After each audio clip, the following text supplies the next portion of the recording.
Hello! Andito na naman ako. Magluluto tayo ng pansit. Pansit low carb kasi tabi tayo ako ng pansit. Pansit na konyako low carb.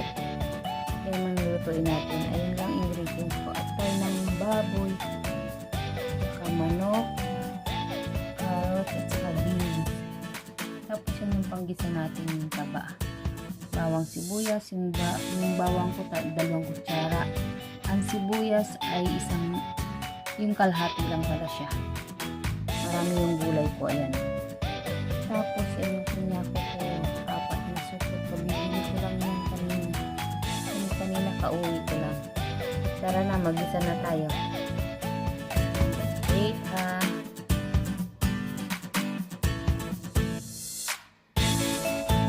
Magigisa na tayo ng ating taba. Pamamantikain muna natin siya. Ang ating taba.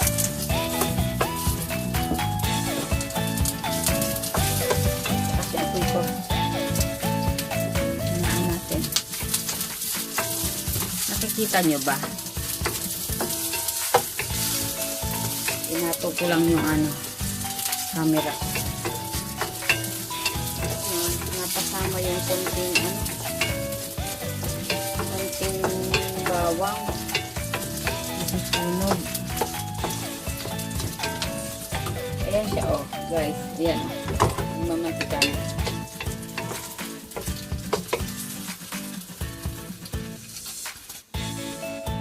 Bawasan natin ng konting mantika. Ang dumaming mantika niya.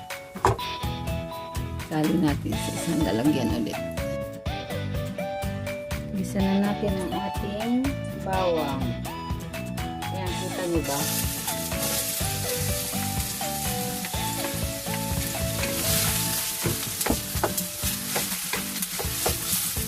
Hindi nyo yata nakikita eh. Basta ayan, nilagay ko na yung sibuyas pala, hindi pala bawang. Sibuyas muna inuuna kasi madaling masunog ang bawang. Tapos dito, sunod natin ang bawang.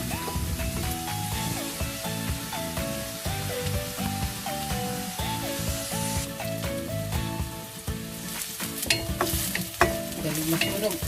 Sunod natin ang bawang.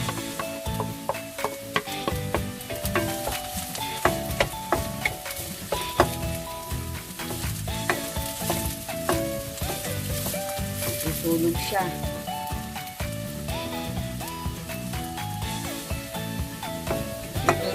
Bawang at sibuyas. Lagay na natin yung ating manok. Ay, dapat pala yung atay muna. Mamaya na. Ituin muna natin itong manok.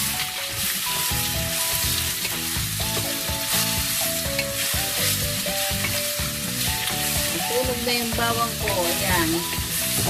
Kakatingin sa camera. Ituin muna natin ito. Tapos tanggalin natin. Ipiprito ko ng bukod yung atay. Pagpaluto nito. Pero pagsasamahan natin siya paglalagyan na ng sabaw. Wait lang. Yan. Aray ko mainit. Wala akong pot holder. Ito na siya guys. Oh. Medyo brown na. Tatanggalin ko muna kasi pipiruto ko muna ng bukod yung atay natin.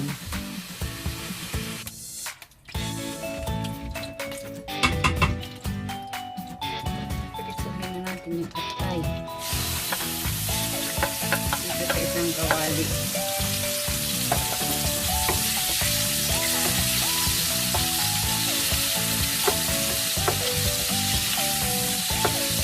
Masarap kasi ang pansit pag may atay. Kaya lagi ako naglalagay ng atay sa pansit, kahit sa pansit bihon.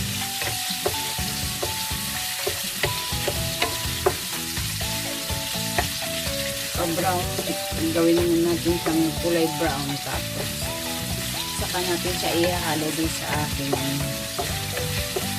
ginisang manok. Lagyan natin siya ng sabaw. Okay na to, nagtatalsika na. Ingat kayo sa pagpipirito ng atay ha, kasi tumatalsik siya. Kaya yan, tama na yun siya. Pwede na yan. Ihalo ko na saan.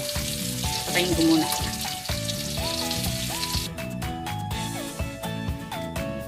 Pwede natin yung ating beans.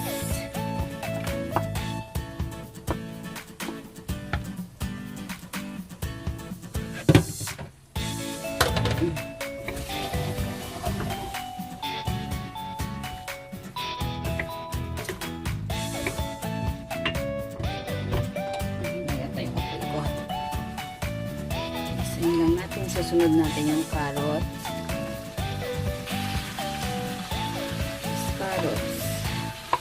Kaya natin si carrots. Yung carrots, pwede na yan sa mga nagmi-maintain na ng timbang. Yung mga pumayat na, pwede nang tumikim ng carrots. Pero konti lang, hindi pwedeng marami.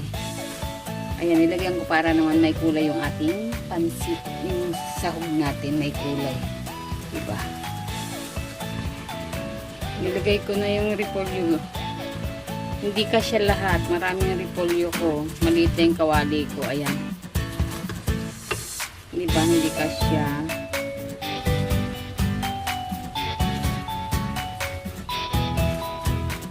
Lalagay ko pa ng sabaw. Kailangan mo masyadong luto itong ano.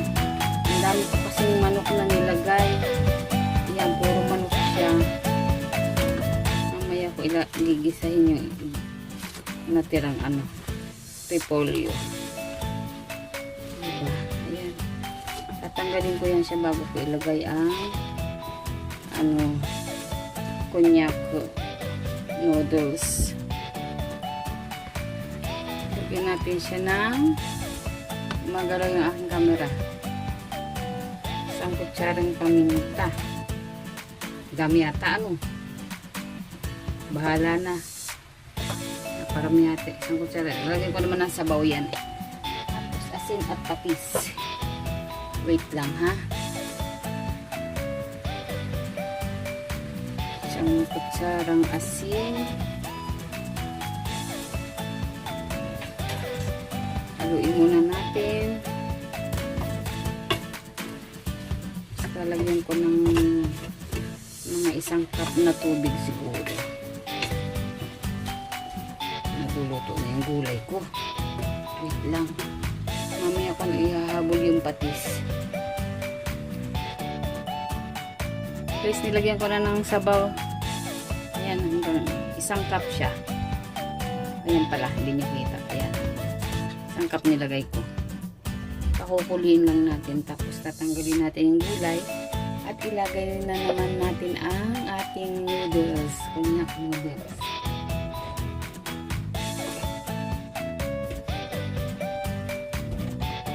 Kulang ang dadagdagan ko pa pala siya ng patis. Yan. Kulungin natin ng 1 kulo. Kasi masyado nang maluluto ang gulay. Isang kutsarang patis. Pag maalat, dagdagan nyo yung tubig. Kasi tigi 1 kutsara nilagay ko dyan. Dagdagan nyo ng sabaw pag maalat. Saka hindi ako nagbibitchin kasi. Dagdagan nyo na lang ng sabaw. At yung mga gulay niya kanina ko pa hinugasan. Kaya ready to cook na lang ako. Tingnan natin yung lasa niya.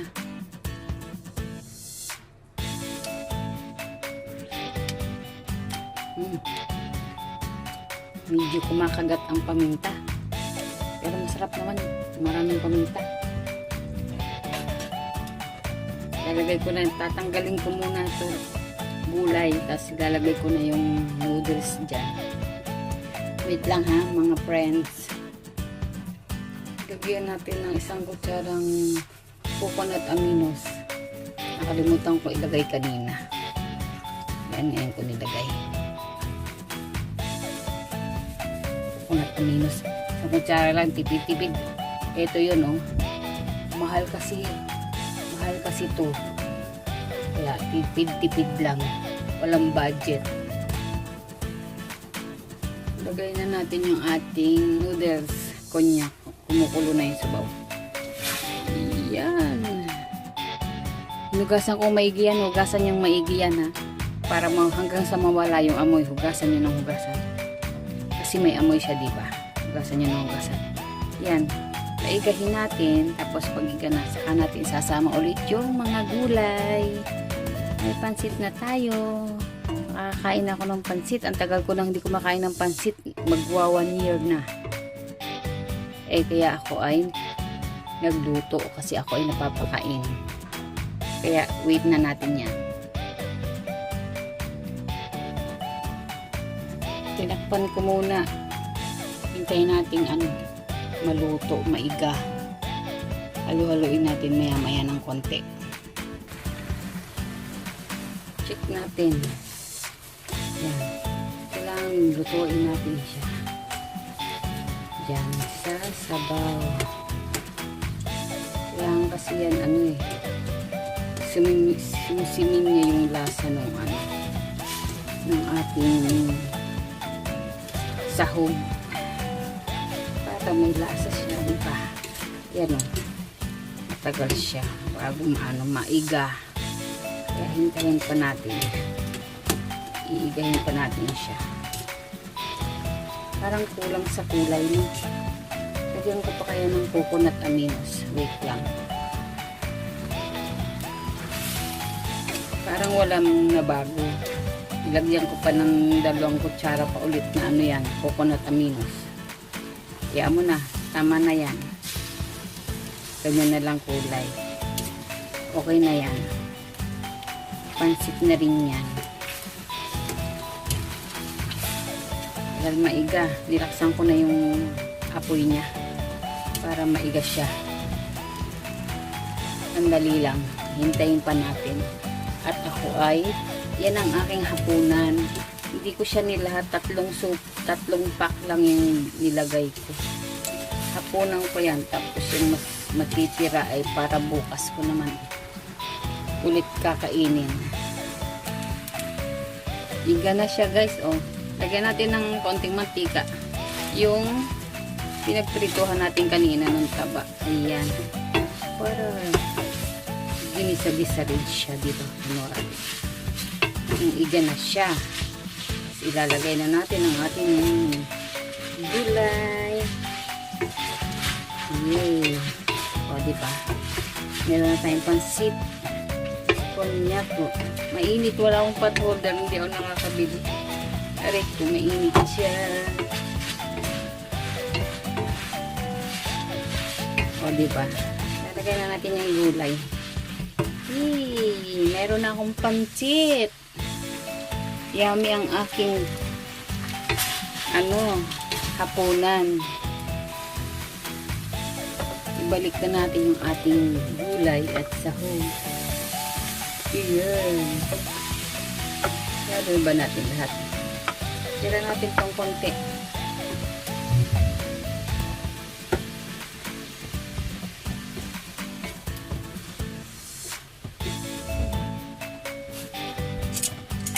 O, diba? Wait lang.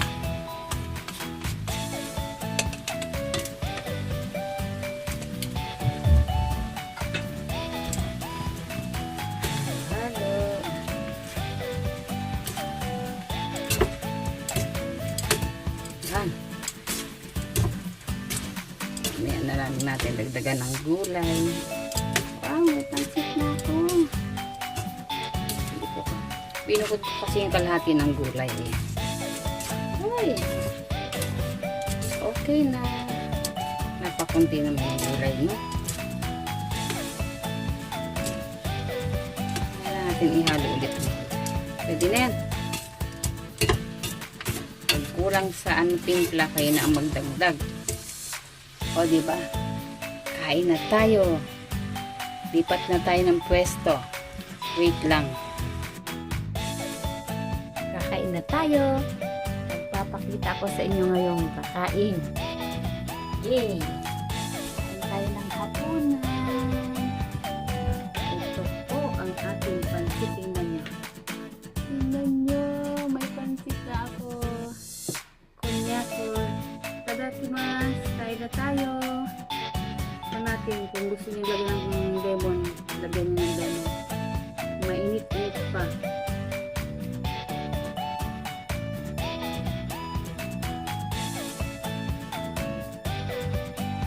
Diba? May pansit na ako. Pansit bihon. Kunya ko. Low carb. Pampapayat. Yung mga nagpapapayat.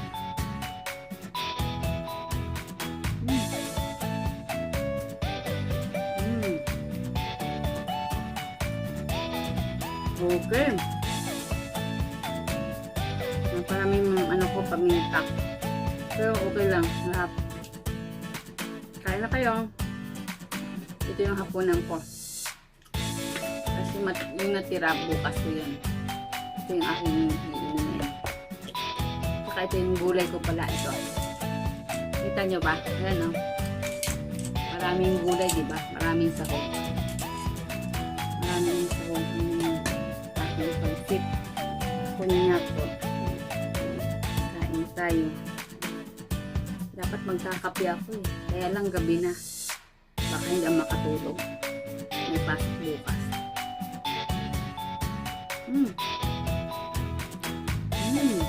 Ang hap. Ang ganyan. Ito, gayahin nyo na ulit to. Recipe yun sa mga nagpapapayat dyan.